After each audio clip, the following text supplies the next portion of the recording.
आणि मालेगाव बॉम्बस्फोट प्रकरणातील आरोपींना मोठा दिलासा मिळालाय। मुंबई हायकोर्टाकडून आरोपींवर दोषारोप निश्चित करणारा आदेश रद्द करण्यात आलाय।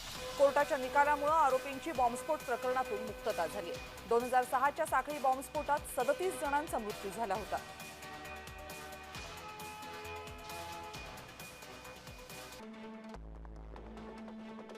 कुणाकुणाला निर्दोष सोडण्यात आले? लोकेश शर्मा, धनसिंग,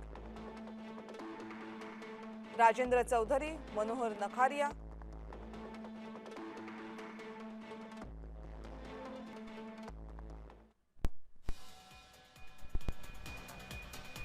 आणि या संदर्भात पत्रकारांशी बातचीत केली आमचे प्रतिनिधी संतोष खताळे यांनी।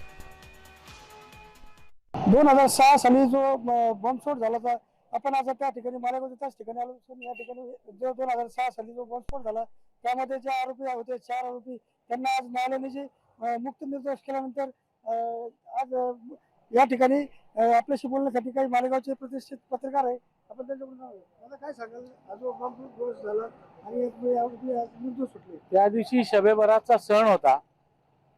आरोपींना हा साखळी बॉम्ब ब्लास्ट रात्री करायचा होता। लाखो लोक श्रद्धांजली वाहण्यासाठी कब्रस्तान मध्ये येतात, परंतु टायमर लावताना AM-PM चा गोंधळ झाला आरोपींचा आणि त्यांनी दुपारचा लावला आणि दुपारी जुमाची नमाज संपल्यावर हा ब्लास्ट इथं झाला। त्याच्यात 37-38 लोक मेले, 2 ठिकाणी 300 लोक जखमी झालेत आणि याच्यावर बराच तपास यंत्रणेचा, न्यायालय यंत्रणेचा काट्याकूट चालला। हिंदू आरोपी, मुस्लिम आरोपी दोघांचा ट्रायल झालं आणि न्यायालयाने आज दोघी पक्ष आरोपींना सोडून दिलेला आहे। मग शेवटी आमच्या समोर प्रश्न असा आहे की हा ब्लास्ट केला कोणी? लोक एवढी मेली, 38 लोक मेली, त्यांचे जीव गेले, 300 लोक जखमी झाले, मग हा ब्लास्ट केला कोणी? हे निर्दोष, ते निर्दोष, मग दोषी कोण? तपास यंत्रणेला, न्याय यंत्रणेला।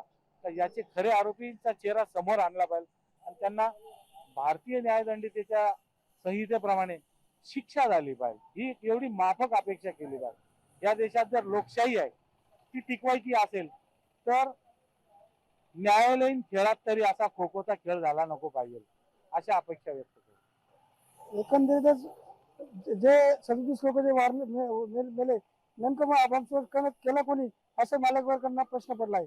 जय महाराजसाठी संतोष खताळ, मालेगाव।